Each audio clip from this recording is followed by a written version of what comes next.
Hi guys, it's me, Mabuhay0808, nagsasabi sa inyo ng habang may buhay, may pag-asa. So ayan guys, ang inyong mabuhay ay may ginawang juice, healthy juice, fresh healthy juice. Yan po ay ang 5 green vegetables. Andyan ang celery, andyan ang cucumber, andyan ang ampalaya, bell pepper, at green apple. So ayan guys, marami pong vitamina ang naibibigay niyan.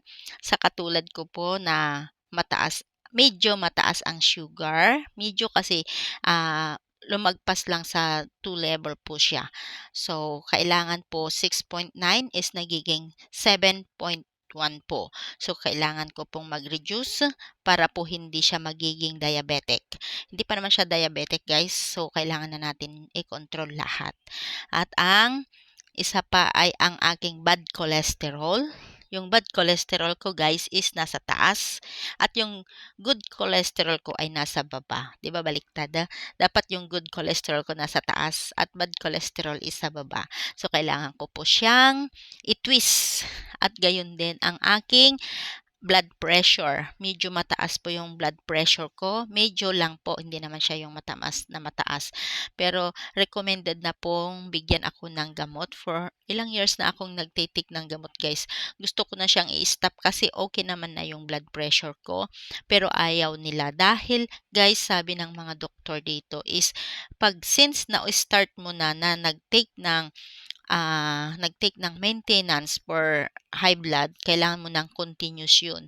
So, di ba nakakatakot guys dahil yung gamot and every year kailangan po matest natin ang ating urine. Kasi ang tinatamaan po ng gamot ng mga high blood po ay yung kidney natin. So, kailangan po natin matest yung urine natin every year po para safe po tayo. Nalalaman natin kung yung ating kidney ay okay o hindi. Dahil mayroon po akong kakilala na sa Pilipinas, kamag-anak po ng aking asawa, tiyahin niya, na nagtitik po siya ng gamot for hypertension at hindi po na-check yung urine niya. So, nung tumaas ang keratin niya, doon po nakita nila yung kidney niya is ano na pala siya yung kidney. So, kinailangan niyang mag-dialysis. Yung dialysis po niya is forever in life na po yun. So, kailangan po natin alagaan ang ating sarili dahil po pag tayo ay na dialysis, lifetime na po yun. At kung malalang malala na, ay hindi na po natin alam kung anong mangyayari sa atin. At kung wala tayong pera, wala tayong magagawa, antayin na natin hanggang matigok. So, ayan. So, habang tayo ay kailangan natin, ano bang ibig kong sabihin? Tayo ay mapamaraan. Ingatan ang ating sarili, iingatan po natin dahil ang ating sarili ang ating kayamanan. Kayamanan natin ang ating sarili, guys. So, kailangan nating kumain ng mga mahi-healthing pagkain. Huwag yung mga mamantika. So, ayan, guys. Aray ko yung aking chicken. Yung skin ng chicken. So, ayan na, guys. Ibini-blend na po ni Mabuhay ang kanyang ginawang juice. Ayan. At thank you. Shout out sa nagbigay ng juicer sa akin. So, yan dapat guys, punta ng Pilipinas, iuwi niya ng Pilipinas.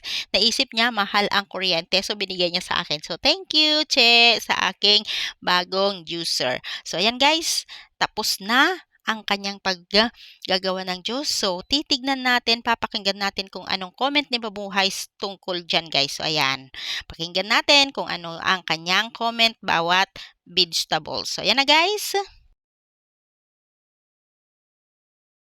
So, this is it na guys. This is my drinks. 3 times a week akong umiinom nito. So, let's see guys kung masarap o hindi. Masarap siya guys. Kulang yung ampalaya.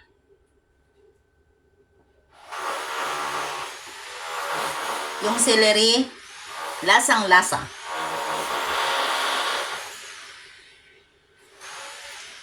At yung pipino, lasang-lasa.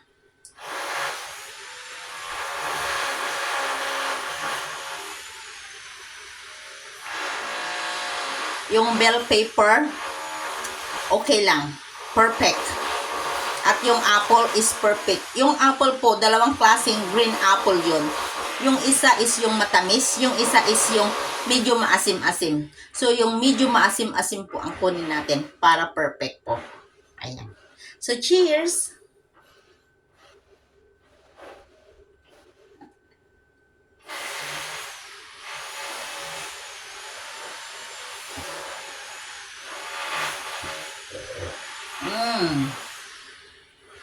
Ang sarap po guys. Promise. You try it and be healthy. Hindi kasi healthy si mabuhay. So, kailangan kong uminom ng ganyan. So, ayan guys. Thank you and have a nice day. Thank you for watching. I hope na may makukuha kayong aral sa juice na yon. Dahil that is good health for sa ating may mga karamdaman. Ayan. Ako guys, sinasabi ko may karamdaman ako kasi mayroon akong sugar, high blood, at cholesterol. So, this is good for my health. So, thank you once again. And this is Mabuhay si Rachel Wright. Nagsasabi sa inyo ng habang may buhay, may pag-asa. Maingay guys. Bye! And thank you. God bless us all.